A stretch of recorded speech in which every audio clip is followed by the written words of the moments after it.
Uma boa noite, meus amados irmãos e irmãs. Chegamos ao final desta conferência. Glórias ao Senhor por tudo. Graças ao Senhor por todo o companheirismo que nós tivemos aqui juntos, Lúcio, Mário e eu. E vendo a misericórdia do Senhor nas nossas vidas. Então eu sou muito grato ao Senhor. E que Ele nos ajude nesse período final. Na conclusão deste encargo, claro que eu sei que os irmãos devem estar se perguntando onde que está a escatologia do livro de Cantares. Na verdade, hoje que a gente vai entrar na escatologia do livro de Cantares. Então, os irmãos têm que ter muita paciência comigo. É que eu quiser entrar um pouco sobre esses pontos que foram colocados, até porque, irmãos e irmãs, como nós carecemos de refletir cada um dos assuntos que foram colocados aqui, e saber que este livro não é um livro como muitos imaginam. Talvez Apocalipse e Cantares sejam dois livros que a igreja tem esquecido de compreender a sua devoção. O livro de Cantares, ou Cântico dos Cânticos, é um livro que eu diria mal compreendido. E Apocalipse, ele é ignorado pela sua força profética, pelo seu grande conteúdo que você precisa entender que ele é a consumação de toda a palavra de Deus. E para entendê-lo, você precisa de toda a palavra de Deus. Nosso irmão Lúcio deixou isso aqui bem evidente. E por ser este livro autoexplicativo, autointerpretativo, as pessoas ignoram e tornam ele um livro totalmente especulativo. E isso não é o princípio correto. O certo é que esses dois livros, Cântico dos Cânticos, assim como Apocalipse, eles precisam ser trazidos para o terreno da devoção. Eu sinceramente reconheço que para nós, na língua portuguesa, falta comentários consistentes acerca deste maravilhoso livro. Não desprezando o que já temos, mas falta mais. Eu creio, os irmãos que têm uma boa biblioteca, eu não imagino que os irmãos tenham mais do que 3, 4 livros bons que a gente recomendaria sobre Cântico dos Cânticos. Eu acho pouco para um dos países que tem o maior número de cristãos do mundo. E é lamentável tudo isso. Mas sabemos que, independente de termos comentários que trate este livro à altura da mente de Deus, o próprio Espírito Santo nos ajuda na leitura devocional a extrair grandes lições, grandes princípios. Quando você estuda a história da teologia deste livro, por que não dizer, a história da teologia dentro dessa visão alegórica da interpretação, da revelação, da interpretação e da aplicação do livro de Cântico dos Cânticos, você vai ver que um bispo de Roma chamado Hipólito, esse irmão, ele viveu aqui entre os anos 170 a 236 depois de Cristo. Ele foi um dos que levantou e exaltou a exposição alegórica deste livro. Foi muito importante. Quando você estuda a história de Cântico dos Cânticos, você tem que lembrar de Hipólito de Roma. Esse irmão do passado, ele pôde compreender que este livro, ele era sim, um livro que merecia o seu lugar dentro do cânon das Escrituras. E não só isso, ele pôde compreender a profundidade da espiritualidade daquilo que estava contido na história de Cântico dos Cânticos. E depois nós temos Orígenes, que viveu também, foi um contemporâneo de Hipólito. Ele viveu entre os anos 185 a 253, 254 ali depois de Cristo. Eu creio que Orígenes, ele merece um grande destaque quando você faz referência aqui a Cântico dos Cânticos. Ele teve uma dedicação profunda sobre este livro. Só para vocês terem uma ideia, ele escreveu 32 comentários sobre Cântico dos Cânticos. E a influência de Orígenes sobre este maravilhoso livro foi tão grande, e não quero falar sobre muitos aspectos, mas um deles, Jerônimo. Eu creio que você que gosta de história cristã, você vai se lembrar de Jerônimo. Ele viveu entre os anos 331 a 420 depois de Cristo. E ele é muito conhecido por causa da tradução da Bíblia em latim. Quando Gutenberg fez a publicação da Bíblia, eu creio que todos nós sabemos disso, e foi tão importante porque quando houve a publicação da Bíblia por Gutenberg, foi essa versão em latim. Então Jerônimo, influenciado por Orígenes, também, ele deu uma grande ênfase à interpretação alegórica do livro de Cantares. Outro irmão também que eu faço menção foi Bernard Claraval. Ele viveu aí entre os anos 1090 a 1153 depois de Cristo. Foi outro que tratou esse livro de uma forma singular. Esse irmão, como esses outros citados, todos eles, viram ali a grande revelação entre Cristo e a igreja. Porque muitos batalharam para poder trazer esse livro dentro de um terreno profano. Porém, o Espírito Santo, e aqui cito apenas esses, porém há muitos outros. E graças a Deus que sobre os ombros deles e de muitos outros, que eu não citei, nós podemos hoje olhar para este livro, por mais que existam aqui frases, palavras, que para muitos podem ser traduzidas como malícia, sensualidade, porém, amados irmãos e irmãs, quando você parte de um princípio sagrado da interpretação, você não ousa nem imaginar, diante dessas frases, que há ali uma certa forma de malícia. Pelo contrário, esse livro trata do relacionamento mais íntimo que existe, é o relacionamento conjugal, para nos mostrar a riqueza, a profundidade da intimidade que deve haver entre Cristo e a igreja. E se tem algo que a igreja dos nossos dias precisa recuperar, é esta realidade devocional do seu amor para com Cristo. Se nós perdermos isto, nós perderemos toda a realidade daquilo que se espera desta igreja no atual momento que estamos vivendo. E antes de nós sermos arrebatados para os céus, o Senhor vai arrebatar os nossos afetos. E para mim esta é uma linda tônica que tem no livro de Cântico dos Cânticos. Por isso, olhar para esse livro dentro do contexto que estamos vivendo, com essa tônica escatológica, é muito importante. Nenhum desses temas citados aqui, nenhum deles, nesses 4 dias que estivemos meditando sobre esse livro, foge dessa linha. Cada um desses pontos precisa ser visto dentro do contexto que nós estamos vivendo, esta hora que nós estamos atravessando, esse chamado para que nós venhamos nos preparar para o grande encontro com o nosso Senhor Jesus Cristo.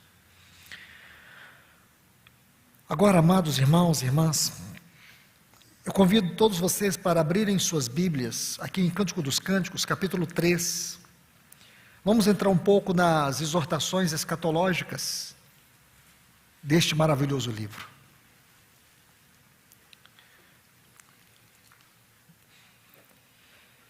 Versículos 1 a 4 diz: de noite, no meu leito, busquei o meu amado, o amado de minha alma, busquei-o, e não o achei. Levantar-me-ei, pois, e rodearei a cidade, pelas ruas, pelas praças, Buscarei o amado da minha alma. Busquei-o e não o achei. Encontraram-me os guardas que rondavam pela cidade. Então lhes perguntei: vistes o amado da minha alma? Mal os deixei. Encontrei logo o amado da minha alma. Agarrei-me a ele e não o deixei ir embora, até que o fiz entrar em casa de minha mãe e na recâmara daquela que me concebeu. Capítulo 5, versículos 2 a 6.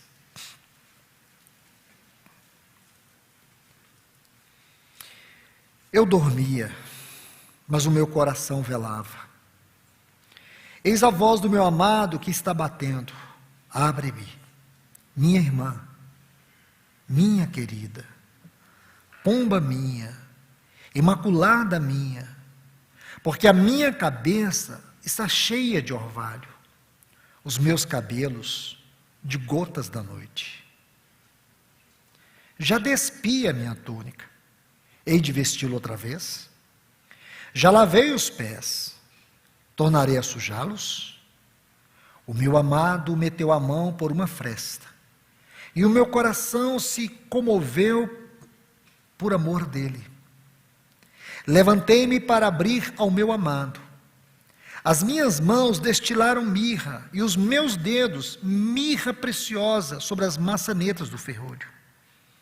Abri ao meu amado, mas ele já se retirara e tinha ido embora.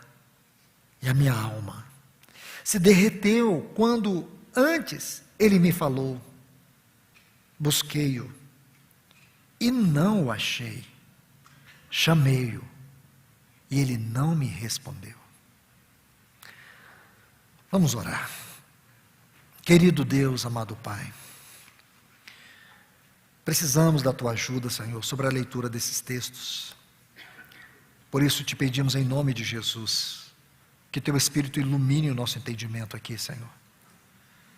Senhor, nós precisamos ser alcançados por esta palavra. Há uma tônica muito forte dela no nosso coração, que demonstra a Tua urgência em corrigir o nosso caminhar, o nosso andar. Por isso, Senhor, nós estamos aqui e pedimos que, na luz da Tua palavra, nos guie para a luz da Tua face. Ajuda-nos, Senhor, para que Te contemplemos. Em nome de Jesus, tenha misericórdia desta assembleia que aqui se reúne, Senhor. Tenha misericórdia da minha vida, Senhor. Tenha misericórdia de todos nós. Nos alcance mais uma vez por amor ao Teu nome. Nós Te pedimos em nome de Jesus. Amém.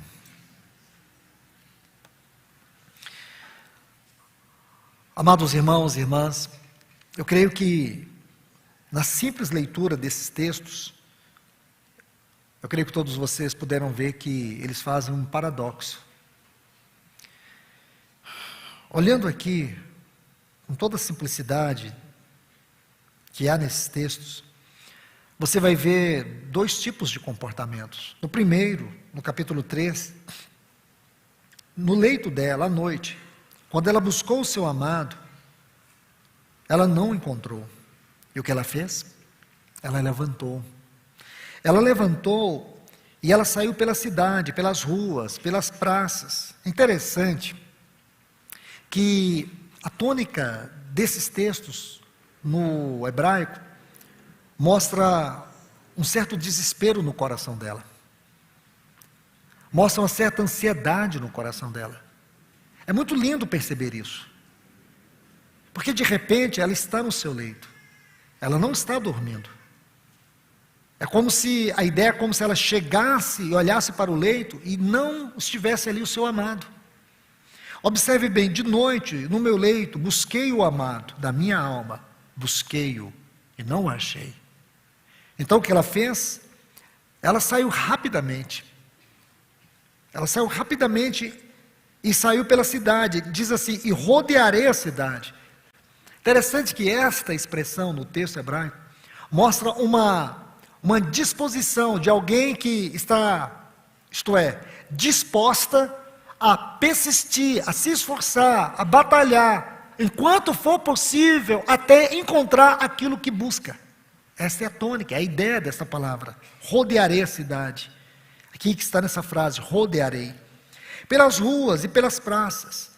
O desejo dela é buscar o amado da minha alma. Aí tem uma frase curta que diz assim: busquei-o e não achei. Essa frase, ela tem uma tônica interessante, a tônica do desespero. Então agora ela se desespera, porque ela estava disposta a ir em todos os lugares. E a ideia que se tem é que ela foi aonde fora possível ir e não encontrou. Aí tem essa frase, busquei-o e não encontrei. Aquela está tomada já de pânico. Encontraram-me os guardas que rondavam pela cidade. Então lhes perguntei: viste o amado de minha alma? Enquanto ela está falando ali, mal os deixei, encontrei logo o amado da minha alma. E o que ela fez? Ela o agarrou. Agora veja a outra leitura, vendo mais assim, de uma forma mais próxima do texto original. Aqui a tônica é interessante, é de alguém que está bem acomodada. A tônica aqui é de alguém que está bem relaxada. Eu dormia, mas o meu coração velava, ainda havia amor. Não como da primeira vez. Eis a voz do meu amado, que está batendo. Ela bate, olha quantas vezes bate. Abre-me, minha irmã, minha querida, pomba minha, imaculada minha. Essas frases representam o seu bater. Ele está batendo. Porque a minha cabeça está cheia de orvalho. Os meus cabelos das gotas da noite. Aqui, ele não se encontra dentro, ele se encontra fora. Então perceba que ela não se deu conta que o seu amado não estava. Esse é o primeiro ponto que você tem que ver. E o segundo ponto é que quando ele chega, ela não abre. Ela retarda. Observe bem, está assim: já despi minha túnica e de vesti-la outra vez. Lavei os pés, tornarei a sujá-los. Você consegue perceber a diferença da tônica de um texto para o outro? No outro havia urgência. No outro havia uma urgência nela. Ela se levantou rápido só por não perceber, só por perceber, aliás, que ele não estava ali. Só que na segunda passagem, ele não estava. E naquele momento ali, de conflito de emoções, observe, ela ouviu a voz do seu amado. Observe isso. Ele diz: o meu amado meteu a mão por uma fresta, ele ainda forçou abrir a porta. A ideia que se tem é isso. Ou para que a sua voz se entoasse, talvez seja isso também, com mais força. Aí diz: o meu coração se comoveu por amor, pelo amor dele. O meu coração se comoveu por amor dele. Mas ela não abriu. Aí versículo 5 diz: levantei-me. Então aqui está muito claro, ela levantou sim. Mas no momento que o amado chega, e aqui você vai ver nesse versículo 2, todas essas frases, elas representam tanto um bater como um período de tempo. E ela não abre. Ela não abre. Então cada uma dessas frases: abre-me, minha irmã, querida minha, pomba minha, imaculada minha. Isso representa o bater naquela porta. Ela não abre. Porém, quando você chega no versículo 5, diz que ela se levanta.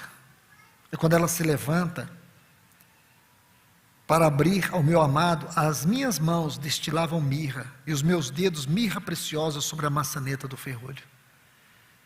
Você lembra que ele meteu a mão pela fresta da porta. Mas ela disse consigo mesma: já despi a minha túnica, vou ter que vestir. Você percebe aqui uma certa frieza. Você percebe que é a mesma pessoa, porém, há um senso de indiferença, de negligência, do esfriamento do amor. O amor do nosso amado nunca esfria, mas o nosso sim. Este é o perigo. Por se multiplicar a iniquidade, o amor de muitos esfriarão. Tenho, porém, contra ti, que abandonastes, colocastes de lado o teu primeiro amor. Amados irmãos e irmãs, eu quero que você observe que nós vamos começar já a entrar para dentro desses textos. Quando você vê essa frase, abre-me, minha irmã, querida minha, eu estou insistindo nisso. Sabe por quê? Aqui nós vamos usar como pano de fundo, como instrumento, objeto de interpretação, para a interpretação e aplicação desses textos, a história da igreja de Laodiceia e a parábola das 10 virgens. É claro que procurei ser bem objetivo, para que a gente não se estenda muito, e eu respeite o tempo limite que eu tenho para fazer essa exposição. Então, quero ser bem objetivo, para que vocês possam ter um ganho do Senhor. Porque quando você estuda, especialmente esse capítulo 5 do livro de Cântico dos Cânticos, é impossível você não lembrar de Apocalipse capítulo 13, especialmente a mensagem à igreja de Laodiceia, onde o Senhor está batendo. Apocalipse 3:20, eis que estou à porta e bato. Isso é muito importante, irmãos. Eu quero que você veja isso. Se alguém ouvir a minha voz, abrir a porta, eu entrarei em sua casa, cearei com ele e ele comigo. É a mesma história, porque nós estamos vendo a história do ponto de vista da interpretação espiritual. Você pode juntar todos esses textos, você vai ver a mesma voz, se trata da mesma pessoa, do nosso amado. Se nós temos aqui essa poesia lírica do livro de Cântico dos Cânticos, nós temos a profecia em Apocalipse capítulo 3, versículo 20. Veja isso. Amados, por favor, abram suas Bíblias comigo. Em Lucas capítulo 12, versículos 35 a 38. Vamos ler esse texto devagar, essa porção bem devagar. Porque Lucas capítulo 12, versículo 35 a 38, vai nos mostrar o outro lado da porta, que estava fechada na igreja de Laodiceia, o que estava por detrás dessa porta. Então nós vamos entender nessa perspectiva. Porque, amados irmãos e irmãs, a minha intenção aqui é levar vocês a ver a seriedade dessas duas passagens de Cântico dos Cânticos. E ao final disso, peça para o Senhor sondar o seu coração. Se ele não está petrificado, enrijecido, indiferente, frio, que o Senhor nos ajude. Lucas capítulo 12, versículos 35 a 38. Vamos ler. Cingido, esta é uma palavra, eu vou parar aqui em alguns momentos, e vocês vão me acompanhando. Está assim, cingido, estejam cingido, ou cingido, esteja o vosso corpo. Essa palavra cingido aqui, ela vem de um vocábulo que significa colocar o cinto, justamente isso, prender as vestes com o cinto, porque é formado de dois vocábulos, peri, que é em torno de perímetro, então esse texto fala disso, e zonume, o texto, a palavra é peri, zonume é um cinto, é amarrar, mas a ideia dessa palavra, irmãos, não é simplesmente fazer uma tradução literal dela, não, é uma metáfora.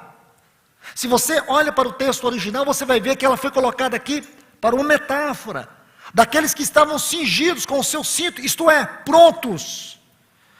A ideia aqui, e vou usar uma maneira melhor de te ajudar a ver, algumas passagens na Bíblia, você precisa fazer uma interpretação contemplativa. Então você lê, você pode ali, porque a palavra de Deus ela é muito rica. Cada um pode tirar uma lição gloriosa, uma interpretação gloriosa do Espírito Santo. Mas quando você busca a interpretação contemplativa, é como se você estivesse olhando um quadro. E essa palavra, ela figura nesse texto como uma metáfora de um soldado pronto, preparado, de um homem, um pai de família ou qualquer uma outra pessoa daquele tempo, que já estivesse, porque o cinto era a última peça que se colocava. Então quando você cingia com o cinto, pronto, já estou preparado. Essa é a ideia aqui. Ele diz, esteja o vosso corpo. Olha a outra frase. Acesa as vossas candeias.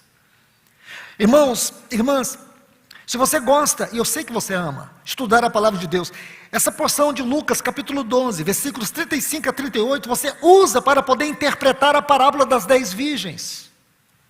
Você usa esse texto para interpretar Apocalipse, capítulo 3, versículo 20. Então veja, e outra coisa, você nunca vai poder estudar as 10 virgens ignorando esses textos. Da mesma forma você não ignora a história de Apocalipse capítulo 3 ali, quando trata da história da igreja de Laodiceia. É uma regra muito importante para sempre você lembrar. Aí ele diz assim, acesa as vossas candeias, porque Mateus capítulo 25, versículos 3 e 4, vai falar das virgens nécias. Nós vamos entrar, se o Senhor permitir, um pouquinho, para explicar esta palavra aqui, nécias. As virgens nécias, ao tomar as suas lâmpadas, não levaram o azeite consigo. O azeite, na tipologia cristã, na tipologia bíblica, fala da pessoa e da obra do Espírito Santo. Lembre-se disso. Então, aqui, em Mateus capítulo 25, nós temos uma parte daquilo que foi chamado por alguns eruditos do Apocalipse sinópticos. Os capítulos 24 e 25 de Mateus compreendem esse Apocalipse sinópticos, fazendo uma referência a Mateus, Marcos e Lucas, nessa porção, ou nas porções escatológicas, os sermões proféticos do nosso Senhor Jesus, nesses 3 evangelhos. Então isso é chamado de Apocalipse sinópticos. Então veja isto, que coisa importante. Aí está, ao tomarem as suas lâmpadas, não levaram azeite consigo. No entanto, as prudentes, além das lâmpadas, levaram azeite nas vasilhas. Então você vê que estes que estão cingidos os seus corpos e com as suas candeias acesas, é uma figura das virgens prudentes. Aí diz assim, sede vós semelhantes a homens que esperam. Essa palavra esperam, ela vem de um vocábulo no texto grego, que significa aguardar o cumprimento da promessa. Que lindo isso, irmãos, uma palavra, ela traz como que uma história para nós. E por quê? Porque o grego, como o hebraico, e muitas outras línguas, contém história nas suas palavras. Quando você estuda o hebraico antigo, a própria formação de uma letra no hebraico traz consigo uma história. Então veja isso, que coisa preciosa. Esperam aguardar o cumprimento das promessas. Olha o que diz o texto. Homens, estejam prontos, estejam cingidos, estejam com as suas candeias acesas. Nós vamos estudar, pelo menos tentar entrar um pouco nesse assunto das candeias. O que significa isso? Quais são as implicações? Quais são as proposições que precisamos extrair aqui na parábola das 10 virgens e que tem tudo a ver com o Cântico dos Cânticos, capítulo 5? Porque no capítulo 3, nós temos uma visão das virgens prudentes. No capítulo 5, nós temos a visão das virgens nécias. Estão vendo? Isso é muito sério, irmãos. Observe algo que eu vou te mostrar aqui. Homens que esperam pelo seu Senhor, ao voltar ele da festa de casamento, para quando ele vier, olhe aí Apocalipse capítulo 3, versículo 20. E bater a porta, logo lhe abram. Está vendo? Lá na igreja de Laodiceia, aquela igreja não abriu a porta. Em Cantares capítulo 5, Cântico dos Cânticos capítulo 5, aquela noiva não abriu a porta. Meus irmãos e irmãs, nós vamos entender isso dentro da parábola das 10 virgens, porque nós vamos ver aquela frase: ouviu-se um grito, eis o noivo. Que linda frase. Você precisa compreender a implicação ou as implicações dentro dessa frase. O que significa esse grito? Aqui diz, quando ele vier e bater a porta, logo lhe abram. O que quer dizer isso? Só vai abrir a porta aqueles que já estiverem prontos, aqueles que estiverem cingidos, aqueles que estiverem com as suas lâmpadas acesas. Somente esses vão abrir a porta. Do contrário, como as virgens nécias, nunca vão abrir. O que representa aquela mulher do capítulo 5 do livro de Cântico dos Cânticos, representa a igreja de Laodiceia, essa igreja que o Senhor está à porta. Veja que coisa triste.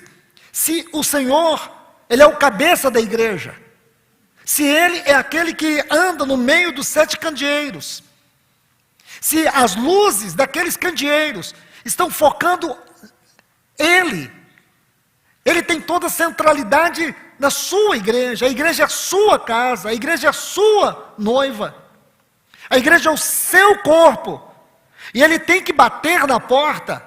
Ele perdeu a autoridade da sua casa, Ele não perde autoridade na sua casa.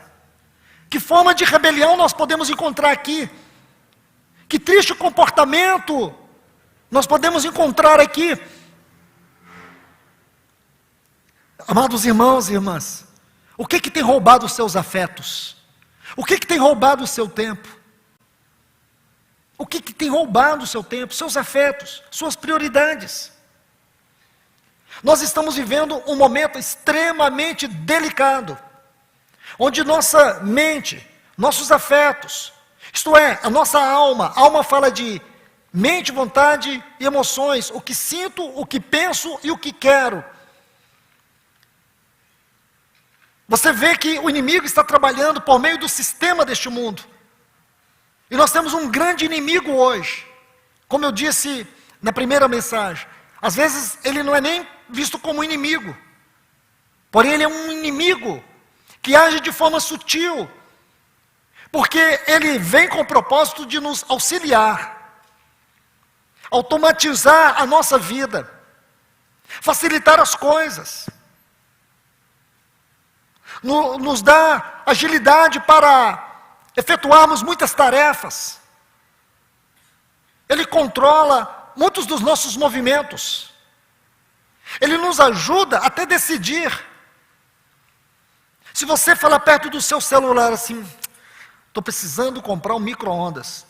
Na primeira vez que você ligar o seu e entrar em alguma página, vai aparecer lá uma enxurrada de micro-ondas para você escolher. Pensa que facilidade, irmãos. O nome disso chama-se tecnologia. É o nosso grande inimigo.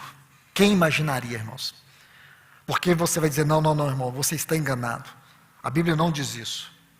A Bíblia diz que nós temos que lutar contra principados, potestades, contra os dominadores deste mundo, contra as hostes espirituais da maldade. Esses são os nossos inimigos. Sim. Existe aqui, em Efésios capítulo 6, versículo 12, quando ele diz assim, os dominadores deste mundo tenebroso. A palavra ali é cosmocratos.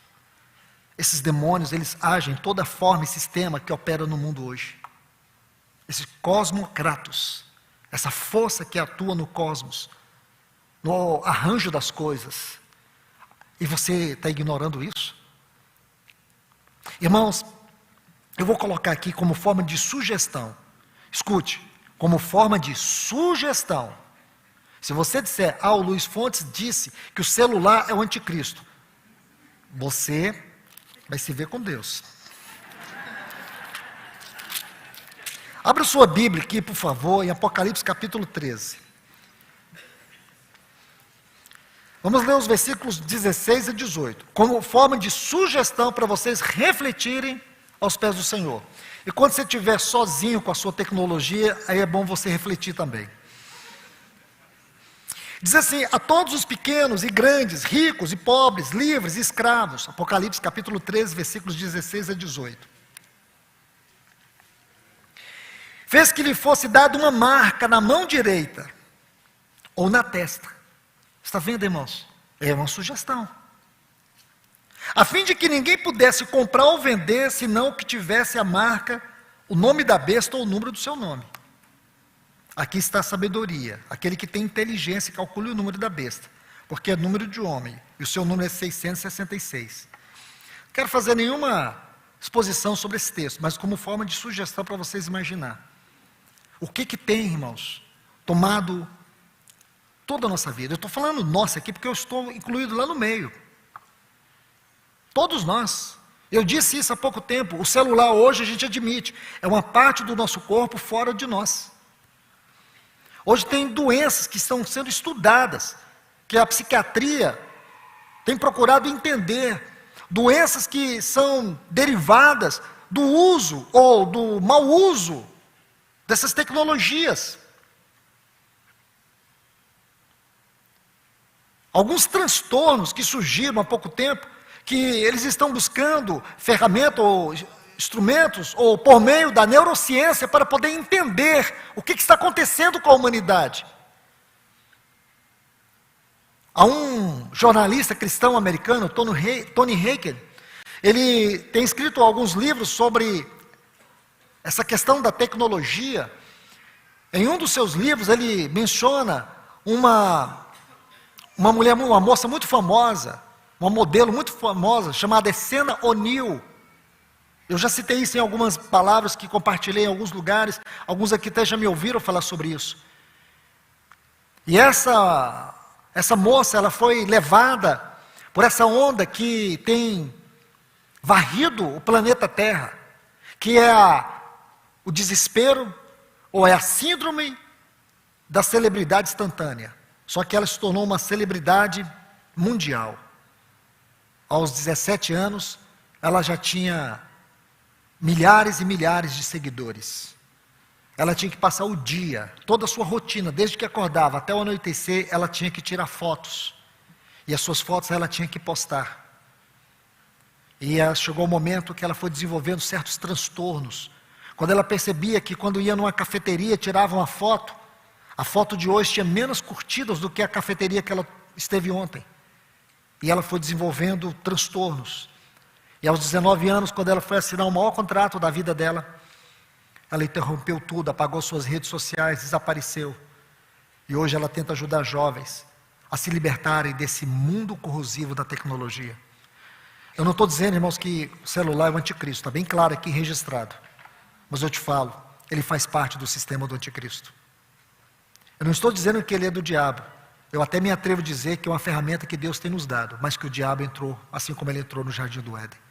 Porque quando Deus deu o jardim do Éden, ele disse para Adão: lavrar e o guardar.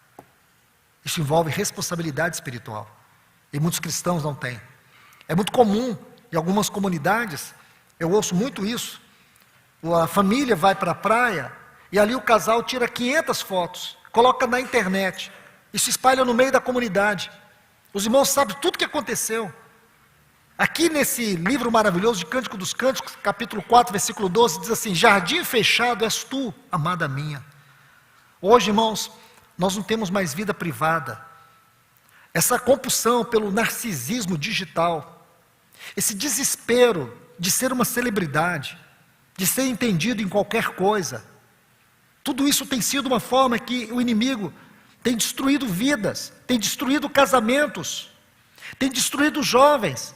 Há poucos dias aqui, os irmãos podem depois me corrigir, não sei se foi em Minas ou onde foi, uma moça se suicidou porque colocaram uma fake news, uma notícia falsa sobre ela, e ela tirou a própria vida. Que tragédia! Que tragédia! As pessoas estão perdendo o poder da contemplação e da concentração. Se você quiser disciplinar um filho hoje, não precisa usar a vara, tira o celular 5 minutos da vida dele, ele entra em desespero. As pessoas estão assim. E como eu tenho dito também em muitas oportunidades para os irmãos, sabe qual é o grande, poderoso e terrível Deus deste século? O eu mesmo, eu mesmo. Esse é o Deus mais terrível do nosso século. As pessoas estão percebendo isso. Agora, irmãos, observe, o Senhor está batendo na porta. Não é errado você ter celular, não é errado você usufruir da tecnologia, errado é o celular ter você, é a tecnologia te dominar. E aqui tem algo inserido, intrínseco aqui, nas verdades desse texto. Fala que uma das características que você vai ver aqui é o domínio da posse, da mente, dos afetos, que está inserido nesta marca. Porque se você olhar o livro de Apocalipse, esse é um livro que tem alguns paradoxos preciosos. Tem a marca da besta, está aqui. No capítulo 13, nós temos aqui nos textos que eu li a marca da besta. Mas lá no capítulo 7, nós temos a marca do povo de Deus, nós temos o selo do povo de Deus. Quando os 4 anjos, aqueles que estão lá em Apocalipse capítulo 8, que são as 4 primeiras trombetas, quando eles se preparam para tocar, o que a voz proveniente do trono diz? Para não causar nenhum dano à terra, até que eu sele os meus servos. Nós somos um povo selado. Deus colocou em nós um selo. Esse selo indica que nós pertencemos a Ele. Satanás, o mundo, o diabo, o inferno, não tem poder sobre nós. Jesus diz, é-me dado todo o poder nos céus e na terra. Mas Ele veio matar, roubar e destruir. Se você der brecha, se você der lugar, Ele vai fazer isso. Porque Ele tem o poder de te enganar, Ele tem o poder de mentir e Ele tem o poder de seduzir. Porque a gente pode, no nosso falso triunfalismo, dizer, irmãos, Jesus disse que Ele, somente Ele, tem todo o poder nos céus e na terra, o diabo está destruído. Sim. Mas se você manter firme no seu coração o testemunho da vitória do Calvário, não esqueça, Ele veio matar, roubar e destruir. Ele tem poder de nos matar, de nos roubar, de nos destruir? Ele não tem poder, mas Ele tem o poder de nos enganar, de seduzir e de mentir. Se você der lugar e Ele entrar, aí Ele vai começar a fazer a sua obra de matar, roubar e destruir. Então não brinque com a sua vida cristã. Não brinque, porque muitos irmãos estão vivendo desapercebidos. Porque quando eu olho para essa parábola das 10 virgens, o que eu vejo aqui? Eu vejo a igreja na sua totalidade. O número 10 representa isso, a totalidade. Quando você estuda o livro de Cantares, você vai ver que aqui é uma noiva. Mas aqui nós lemos 2 capítulos que vai nos mostrar 2 comportamentos de uma mesma pessoa.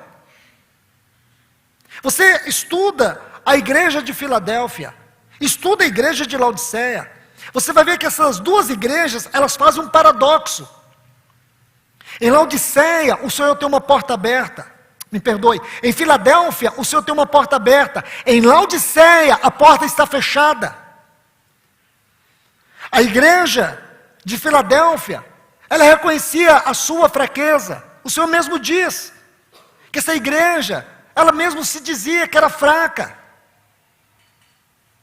Era uma igreja que se sentia frágil. A igreja de Laodiceia dizia, rica sou e de nada tenho falta. Embora tendes pouca força, o Senhor diz para Filadélfia, mas não negastes o meu nome. A igreja de Laodiceia, rica sou e de nada tenho falta. Sabe por que o Senhor estava fora de Laodiceia? Porque ela não sentia falta dele. Irmãos, uma das coisas mais terríveis, que muitos cristãos às vezes não notam, e não vê o perigo, o risco disso, é o espiritualismo e a religiosidade, onde Deus se torna objeto. Isso vira idolatria e você não percebe. Ter Deus na forma de um objeto que você consegue dominar, na sua adoração, no seu serviço. Isso é religiosidade. Nós precisamos pedir ao Senhor que Ele sonde o nosso coração. Porque aqui está algo muito claro, meus irmãos e irmãs. Quando vier e bater a porta, logo lhe abram. Essa urgência, essa ansiedade pelo Senhor, este anelo pelo Senhor, que precisa arrebatar os nossos corações agora.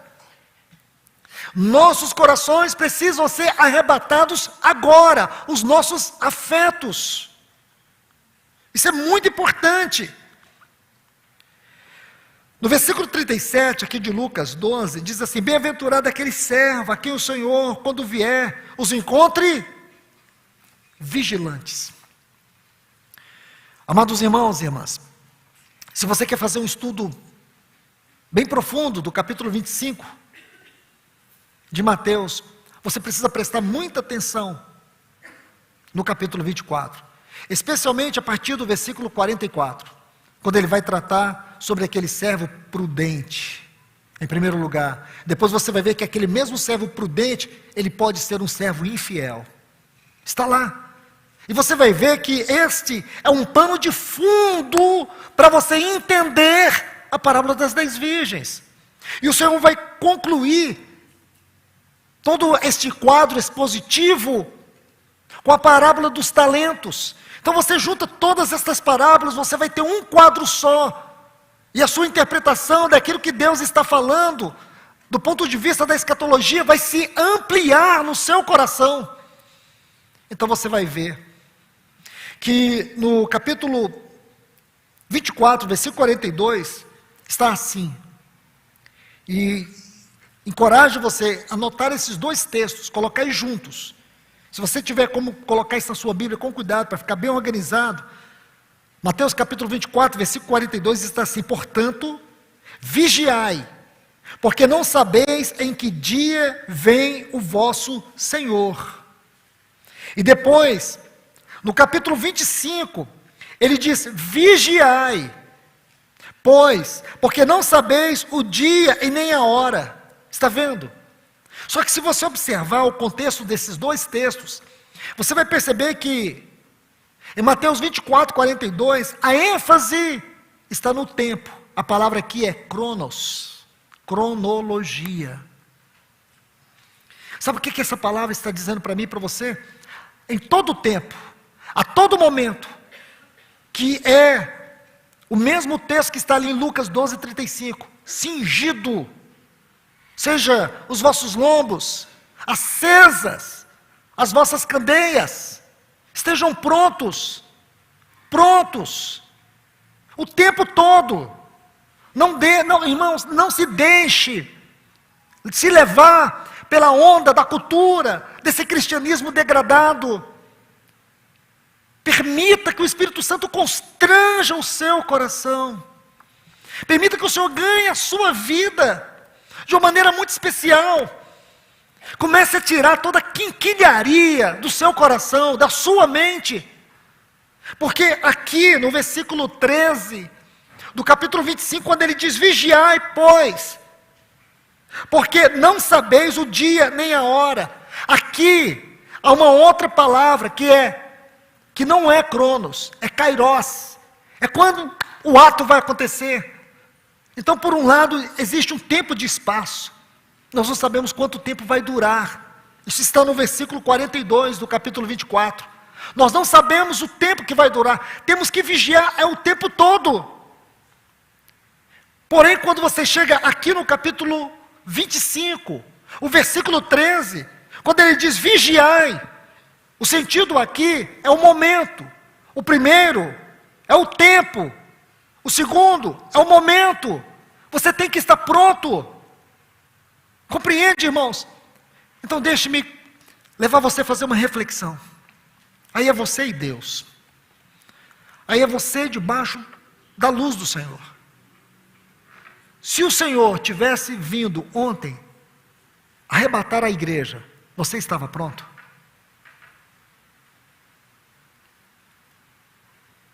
Se o Senhor tivesse vindo na quinta-feira passada, Você estava pronto?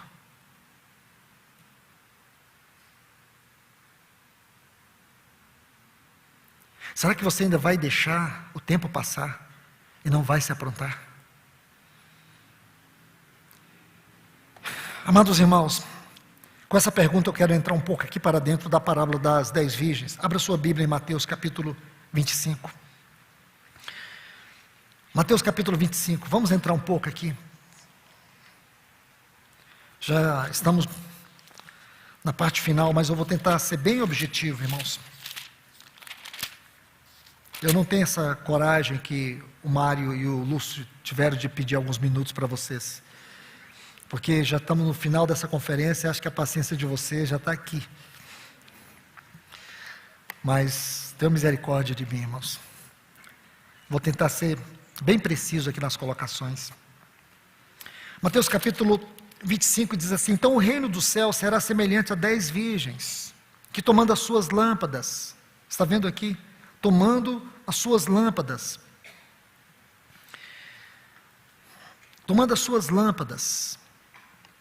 saíram ao encontro do noivo. 5 delas eram nécias e 5 prudentes. Deixa eu colocar um princípio para te ajudar no estudo da Bíblia. O livro de Provérbios, como os livros poéticos, em especial o livro de Provérbios, é um livro de interpretação. Este livro nos ajuda a interpretar palavras, interpretar certos acontecimentos. Quando você quer a interpretação de algo, dê uma razão de olhar para o livro de Provérbios, porque ali você pode encontrar uma explicação extraordinária sobre aquilo que você procura. Por exemplo, a palavra nécio, ou nécias.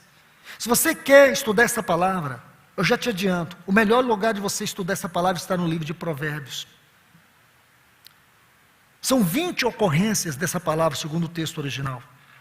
E quando você chega aqui, por exemplo, Provérbios capítulo 1, versículo 7, diz que o temor do Senhor é o princípio do saber, mas os loucos desprezam a sabedoria e o ensino. Essa palavra aqui para nécias, loucas ou loucos. Provérbios capítulo 10, versículo 21 diz assim: os lábios do justo apacentam muitos, mas por falta de senso morrem os tolos. Esta é uma outra palavra para poder explicar para nós o sentido da palavra nécios, porque tanto no hebraico como no grego o sentido é o mesmo. Então chama a atenção de vocês para isso. E por quê? Para mostrar a severidade, a seriedade, as implicações severas que residem aqui nessa parábola das 10 virgens. Percebe isso? Aqui você vai ver justamente isso. Então deixe-me avançar para um outro ponto, porque existem 2 características das virgens prudentes, e essas 2 características nos levam a meditar, refletir sobre a situação das virgens nécias, e que isso sirva para sondar o nosso coração. Então deixe-me colocar essas 2 características das virgens prudentes. Aqui em Mateus capítulo 25, versículo 4, diz assim: no entanto, as prudentes, além das lâmpadas, levaram azeite nas vasilhas. E nós sabemos que, com relação às virgens nécias, foi o contrário. Elas tinham as suas lâmpadas, mas elas não tinham azeite suficiente. Isso tem a ver com algo que eu disse ontem para vocês, que está lá em Atos capítulo 7, versículo 51, sobre resistir ao Espírito Santo. Efésios capítulo 4 e o versículo 30, não entristeçais o Espírito Santo. E 1 Tessalonicenses capítulo 5, versículo 19, não apagueis o Espírito Santo. Isso tem a ver com essa primeira característica aqui das virgens nécias, que faz uma sombra para esse primeiro ponto que eu mostro para vocês. As virgens prudentes, elas levaram azeite nas vasilhas. E nós sabemos que o azeite nos fala do Espírito Santo, do Paracleto, aquele que Jesus disse lá em João 14,16, eu rogarei ao Pai, e Ele vos dará outro Consolador. Esse outro aqui indica alguém como Ele mesmo, este outro com o mesmo propósito, O Espírito Santo, escute o que eu vou te dizer, o Espírito Santo está dando continuidade à obra de Cristo. Aquilo que Cristo fez durante aqueles 3 anos e 6 meses com os seus discípulos, aquilo que Ele fez durante aqueles 40 dias após a sua ressurreição, aquilo que o nosso Senhor fez em termos de vida, em termos de ensino para os seus discípulos, o Espírito Santo está fazendo hoje. Porém, Cristo fez toda a sua obra com eles. O Espírito Santo está fazendo a obra dentro de nós. Ele é esse outro. E a porção dobrada do Espírito é porque nós temos 2 paracletos. Quando Jesus disse, eu rogarei ao Pai, Ele nos dará outro paracleto. Porque nós temos 2 paracletos. Um está no trono por nós e o outro está dentro de nós. Percebe isso? Então aqui, um está no céu e o outro está na terra. João capítulo 16, versículo 13, diz assim, quando vier, porém, o Espírito da verdade, Ele vos guiará a toda a verdade, porquanto não falará de si mesmo, mas dirá tudo o que estiver ouvido, e vos, essa palavra que eu quero ajudar vocês a ver, e vos anunciará as coisas, escute, vos anunciará as coisas que hão de vir.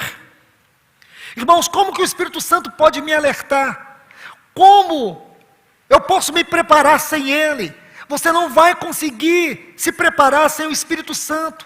Se você o tem entristecido, se você o tem resistido, se você tem apagado o Espírito Santo, sabe como que nós chamamos isso à luz de Mateus 25? Loucura! É o cúmulo da tolice, porque você não vai resistir aos apelos do mundo, você não vai conseguir resistir ao poder dessa cultura perversa da nossa geração.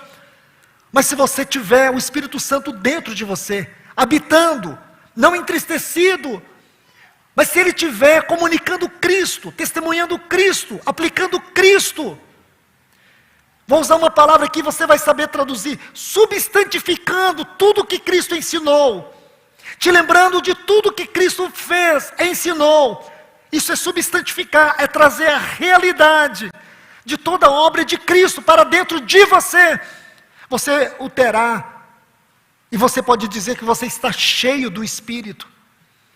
Irmãos, deixe-me colocar um texto aqui, apenas uma citação. Efésios 5,18 diz assim: não vos embriagueis com vinho, no qual há dissolução, mas, aqui tem uma conjunção que ela estabelece um contraste. O vinho aqui tem a ver com o prazer da vida, com a alegria deste mundo. Então ele está dizendo isso de uma maneira tão clara para nós, mas enchei-vos do Espírito. Essa frase, mas enchei-vos do Espírito, ela é de uma grande riqueza. Por quê? Porque se você estuda esse texto, você vai ver aí que o modo do verbo é o imperativo. Sabe o que significa isso, irmãos? Escute. Sabe o que significa essa frase? Enchei-vos do Espírito, que é uma ordem de Deus. Um cristão que não tem uma vida cheia do Espírito está em desobediência. Em desobediência. Um cristão que resiste ao Espírito, que entristece o Espírito, que apaga o Espírito, está em desobediência. Então, isso é muito importante, é uma ordem. Aqui é um imperativo. E deixe-me dizer algo para vocês. Está vendo aqui a palavra anunciará? Essa palavra no texto grego, eu vou usá-la aqui para explicar, porque ela tem 2 vocábulos. É anangelos. Então o primeiro vocábulo é ana, e o outro é agelos, da onde vem a palavra anjos, mensageiro. E essa palavra ana significa entre 2 pontos, 2 acontecimentos. Escute que coisa linda. Em português você vai olhar para essa palavra 1000 vezes e você não vai entender. Agora, olha a tradução dela. Aqui, essa palavra anunciar significa o mensageiro que está entre 2 acontecimentos. O Espírito Santo é o mensageiro que está entre os dois acontecimentos. Quais são esses acontecimentos? A primeira vinda e a segunda vinda. E o que Ele está fazendo? Ele está nos preparando, Ele está nos alertando, Ele está produzindo em nós, o anelo pela volta do Senhor. Se você tem perdido o anelo pela volta do Senhor, você sabe o que é que você perdeu? Você tem resistido, você tem entristecido, ou você tem apagado o Espírito Santo. É por isso que você perdeu o anelo pela volta do Senhor. Isso é muito sério, meu irmão e minha irmã. Eu falo isso para você debaixo das mãos do Senhor Jesus. Vá aos pés dEle, peça ajuda. Eu falo isso com meu coração aqui debaixo das mãos do Senhor. Não brinque com isso, porque a tônica das palavras aqui, em Mateus capítulo 25, expõe para nós a seriedade daquilo que o Senhor está falando para os seus discípulos, sobre essas virgens nécias. As prudentes tinham lâmpadas, mas tinham azeite, as nécias não tinham. Veja isso, irmãos. O outro ponto que eu quero lhes mostrar, está no versículo 10, quando diz assim: e saindo elas para comprar, chegou o noivo, e as que estavam apercebidas, entraram para as bodas. Olha essa frase, e fechou-se a porta. Apercebidas, aqui é outra forma de dizer preparadas. Meu irmão, eu volto a dizer algo para você. Minha irmã, ouça isso. Você está preparado? Ontem você estava preparada? Quando você chegou aqui, meu irmão, você estava preparado? O mês passado, você esteve preparado o tempo todo? Eu falo isso com o coração quebrantado diante do Senhor. Porque é sério, irmãos. Nós não podemos achar que a vida cristã é uma coisa qualquer.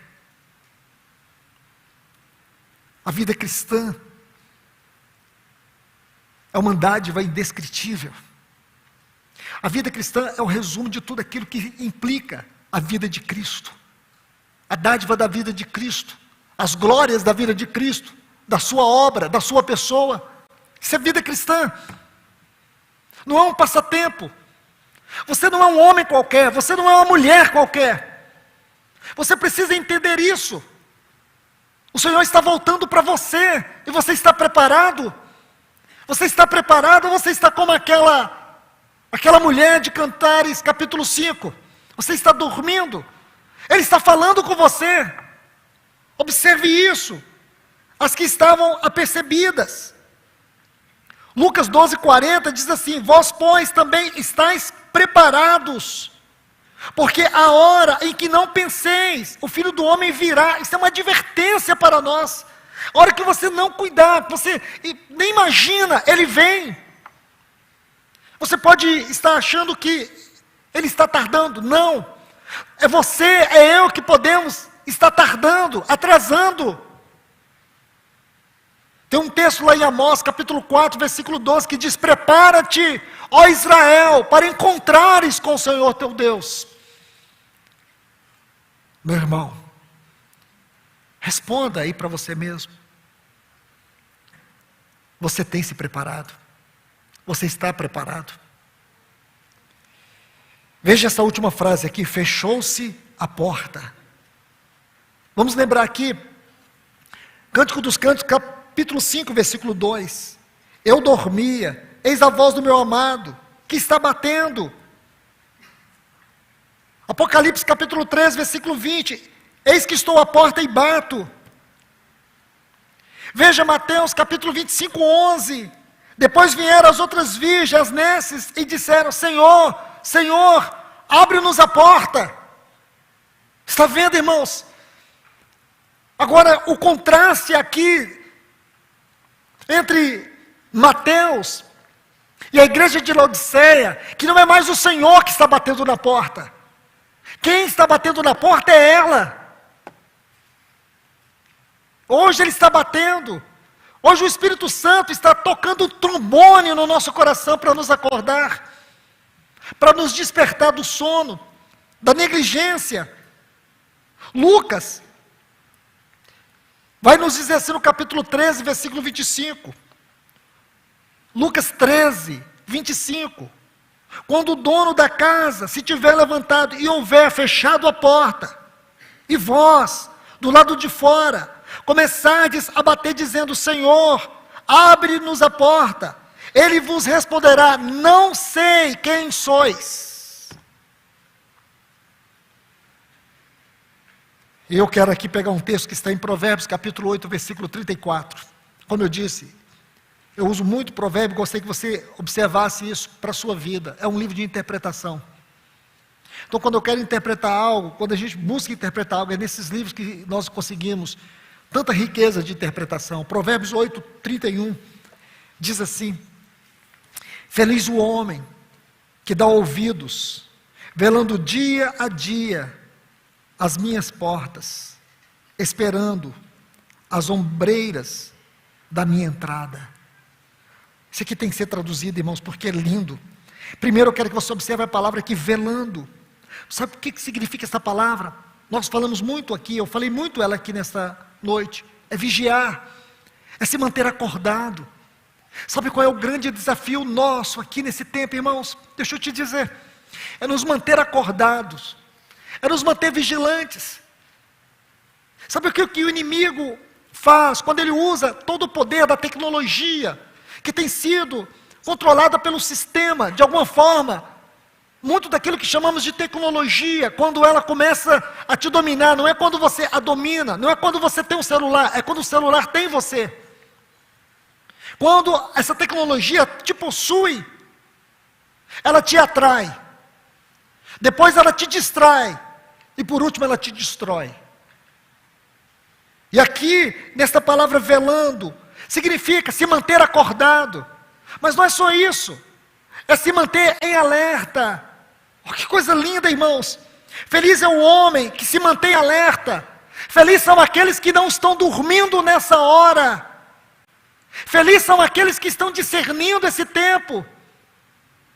Felizes são esses que estão agora atentos, apercebidos. Efésios capítulo 5, versículo 4, eu vou colocar esse texto aqui para forçar um pouco a luz sobre essa palavra velando. Efésios capítulo 5, versículo 14, diz assim: pelo que diz, desperta, se mantenha acordado, desperta tu que dormes. A palavra dormir aqui no texto original é a palavra no sentido geral. Então, quando um termo, e é um ponto muito importante para os irmãos que gostam de estudar a Bíblia com mais precisão, muitos termos, vocês que têm ferramentas de pesquisa, de estudo da Bíblia, muitas vezes você pega um texto lá e diz: é genérico, tem umas 500 ocorrências aqui, preste atenção, esse é um princípio para você estudar os vocábulos originais. Olhe esta palavra no contexto, porque dormir aqui, a palavra aqui, kateudó, significa dormir. Só que nesse contexto aqui não está falando do dormir no sentido natural, mas do sono espiritual. Porque no texto de Mateus capítulo 25, versículo 5, diz que tardando o noivo, foram todas elas tomadas de sono. Escute bem, foram todas elas tomadas de sono.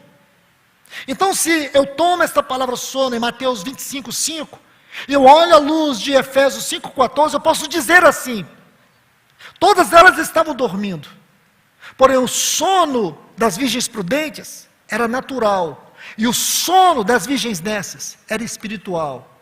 Era o sono da negligência, era o sono da indiferença, era o sono da apostasia, porque é isso que vai dar sentido à interpretação. É o sono da apostasia. Elas adormeceram. Agora, outra palavra que eu quero tomar aqui desse texto de Provérbios, capítulo 8, versículo 34, é esperando. Interessante que essa palavra esperar é manter a observação, é prestar atenção. Esta palavra aqui tem a ver com responsabilidade do compromisso. Que coisa linda, irmãos. Esperando aqui é manter a responsabilidade do compromisso. você sabe que nós temos um compromisso. Esse compromisso é um compromisso eterno. E o compromisso que nós temos é de nos encontrarmos com o nosso eterno noivo. Então, isto nos leva de volta para a primeira palavra. Então, se mantenha acordado. Porque observe que Mateus 25:6 diz: mas à meia-noite ouviu-se um grito, eis o noivo, saí ao seu encontro. Eu quero colocar uma moldura nesse texto, que é Isaías capítulo 66 e o versículo 4. Isaías 66, 4, está assim: eu lhes escolherei o infortúnio, e farei vir sobre eles o que eles temem, porque clamei, ouviu-se o grito, eu clamei, e ninguém respondeu, falei, e não escutaram, mas fizeram o que era mal perante mim, e escolheram aquilo em que escolheram aquilo em que eu não tenho prazer. Irmãos, irmãs, será que nós não temos coragem de hoje nos humilharmos diante do Senhor e dizer: Senhor, o que existe na minha vida que Tu não tens prazer? Arranca do meu coração tudo aquilo que não te dá prazer. Porque para mim, irmãos, esta é a condição das virgens nécias. Essa é a condição das virgens nécias. Ouviu-se um grito. Está vendo aqui? Ouviu-se um grito. Eis o noivo. Observe, irmãos, que o grito está no versículo 6 de Mateus 25. E no versículo 10, diz assim que veio o esposo. Está vendo aí? Então observe. Primeiro, as nécias disseram às prudentes. No versículo 8. Dai-nos o vosso azeite, porque as nossas lâmpadas estão se apagando. É só você olhar. Veja. Mas à meia-noite ouviu-se um grito. Sabe o que é esse grito, irmãos? Tem sido a palavra profética, tem sido a voz do Senhor no meio do seu povo. O Senhor tem usado os seus trombeteiros para despertar a igreja. Mas você vai ver que no versículo 8, por favor, porém, me perdoe, disseram as nécias, as prudentes: dai-nos do vosso azeite. Havia tempo, irmãos, mas elas não se aprontaram. Elas queriam viver na sombra das outras. Elas não queriam pagar o preço. Esse é um ponto que eu quero chamar a atenção. Essa é uma nota importante. Porque, observe aqui, no versículo 9: ide antes aos que vendem e comprai. Pagar um preço. Nós queremos viver o evangelho light, fast food, tudo rápido, tudo pronto. Nós não queremos pagar o preço da consagração, o preço da dedicação, o preço da responsabilidade, o preço do tempo, o preço das prioridades, o preço da centralidade de Cristo. Nós queremos fazer tudo do nosso jeito, do nosso modo e no nosso tempo. Meu irmão, minha irmã, possivelmente muitos de nós não teremos muito tempo esse ano, e podemos estar com a sensação que temos muito tempo. Então não podemos brincar. O Senhor está nos chamando aqui nessa noite, porque Ele deseja colocar uma urgência no meu e no teu coração. Observe isso. O Senhor diz para a igreja de Laodiceia, no versículo 19, aqui no capítulo 3 de Apocalipse: aconselho-te que de mim compres ouro refinado. O Senhor está dizendo para a igreja de Laodiceia: tem um preço a pagar.